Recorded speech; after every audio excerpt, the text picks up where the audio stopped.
Palworld is the latest game to take over the internet, dropping on Steam, Xbox Game Pass, and PC Game Pass. It boasts 7 million Steam downloads in under a week, a whole lot of controversy, and even more Twitch viewers. Today's video is a little different, but I hope you enjoy.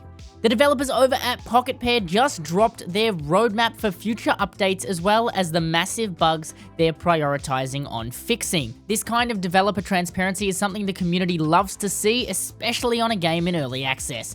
And I want to know exactly what to look forward to. So let's take a look at this roadmap. Now, they haven't given the release dates or estimates on this roadmap, which is fair enough. The game just came out and they've had to drastically scale their servers to match the insane demand. So first, they've got the critical issues that I mentioned earlier. They're prioritizing on fixing bugs that they've identified, which is always good to hear. They've noted that worlds may experience rollbacks and loading screens may persist when trying to load into worlds.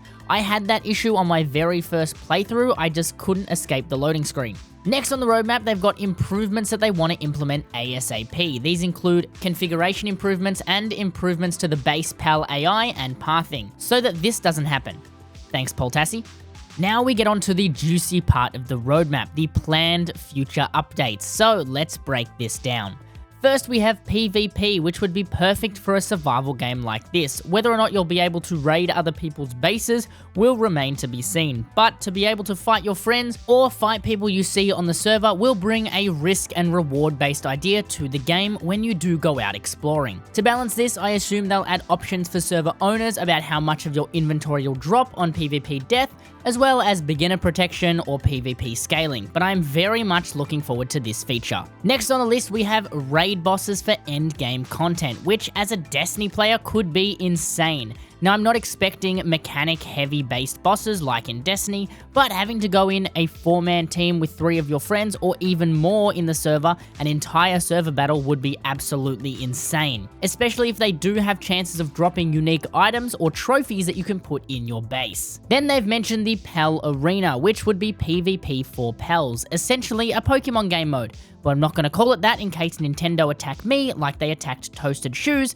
for modding Pokemon into the game. Steam and Xbox crossplay, something that is highly requested, especially for Game Pass players. I get why this isn't a launch feature since the Game Pass version can lag behind the Steam version, so hopefully they can get this sorted out and up and running as quick as possible, which would allow way more people to play together thanks to Game Pass. Various Xbox feature improvements. Now, I don't have Palworld on Xbox. I don't even have an Xbox, so I'm not sure what these features are, but leave a comment if you know. Server transfers and migrations. Again, a fantastic feature, nothing worse than playing a new game and then finding out a few days later that all of your friends are on a different server and you need to start again. Improvements on the building system. Now, I don't find the building system to be that bad. It's very similar to Rust, but a dedicated building mode or a way to move pals out of the way because they stop you from building would be great, and I won't say no to it. And then finally, we have new islands, pals, bosses, and technologies. More content is always what we love to see, especially for an early access game.